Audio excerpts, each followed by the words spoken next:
22! Blue 22!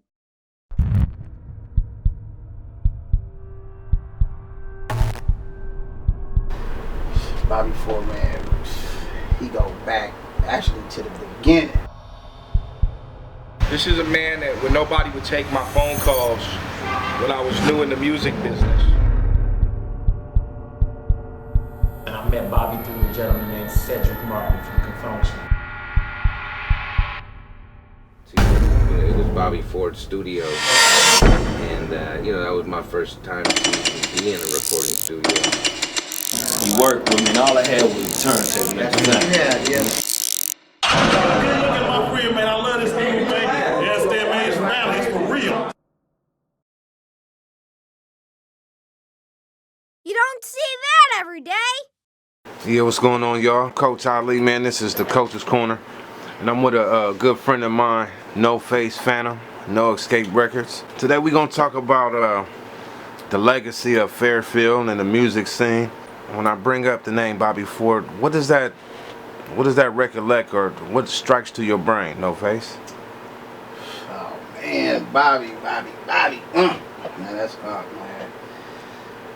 Bobby Ford, man, he go back actually to the beginning of my professional, even prior to being putting out records. The first professional studio I ever been to. Ever. First one ever. Me and my folks, man, high school, junior high school, cronies and shit, the NSP, Northside Players. Okay. What year roundabout was that? Man, that had to be 90s. Okay. In there, man. Okay, the 90 era. Yeah. Shit. Okay, early 90s. And Bobby was already established. Like, I heard the name because of E40 and all them, but I had never met him, never met Bobby, but so we put together some change and shit and booked some time. You in there, man, and you think you know everything until you in front of some, a legend. You know what I mean? Yes. In the business, because Bobby he's established. Yeah. Legendary, just by the name. I don't even know his credentials of how he became who he was. Right. But his name just being mentioned was legendary. Right. You know what I mean? Right. We like, man, we finna be in Bobby Ford's studio, man. 40 and them in there, you know what I mean? Okay. This and that, and shit like that. But Bobby, man, it was a whole nother ball game. Shit, since seeing Bobby's studio, I didn't have any type of expectations prior to that, or even leaving from fucking with Bobby. It was just like he was solid, he was cool, but that was our first time doing anything professional. Right. You know what I mean? Oh, so yeah. A couple things we was trying to do. I think it was I forgot the instrumental, but we thought we could take the words out of the song. Right. And then it's like, nah, you can't, you know what I mean? Like, y'all can't do that, But he managed to piece up what we was trying to get, though. Yeah. And made that happen. And so, but he was hella cool.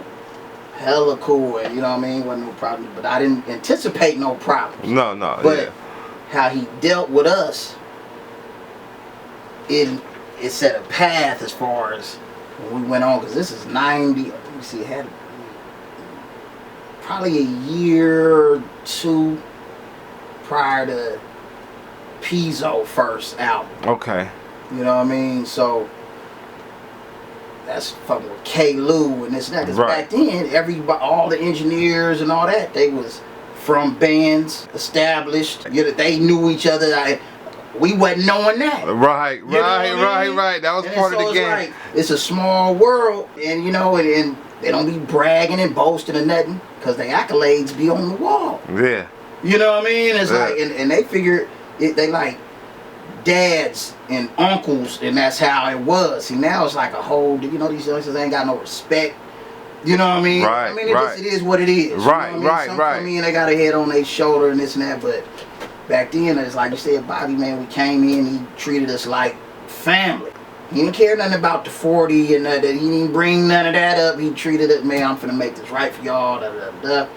And then, but moving on from there, so when me and Pizzo we get in the lab, and so K-Lou knew Bobby, they worked, you know what I mean? So, but see, K-Lou was on a different kind of demeanor. Right. Cool than a motherfucker, though. That's on too. Right. But he wasn't with like, not zero tolerance, but he tell you how to do it once, and then he ain't recording. He wasn't into punch-ins. He wasn't into that, man. If you can't say it now, how you gonna do it on stage? Right. Not doing all that punch-ins. It was like, man, so go practice or whatever you gotta do. I'm finna sit here and be starting and stopping. That was K-Lou. You know what I mean? Yeah, yeah. And then you come in, y'all gotta smoke and do all that. I'll go do it. Yeah. I'm already paid. I don't give a fuck. Y'all sit outside the whole time. You know what I mean? So I learned a lot from them. They probably knew they was teaching, Right. but it didn't feel like they was teaching At the time. But me, I'm learning. That's how I already had like sing-a-lodians and shit. I already been in. I love music, but fucking with them, I knew what. Correct me if I'm wrong.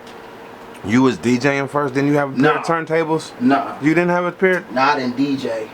I just like growing up, I always was fucking with it. Fucking with motherfuckers around the music. Like, you know, yeah. You know, so. Cause as long as I known you, you was doing something musically. Always. You very musically inclined. You know what I'm saying? Very talented individual. You know what I'm saying? And I appreciate you as a student of the game and what you've done with the game. You know what I'm saying? As far as you came around, you learned, and then you took it and did your own with it as you should have. But Bobby was the first. Yeah. You know what I mean? And for a whole bunch of people. You know what I mean? And it, like I said, the name is legend. I feel blessed to know him.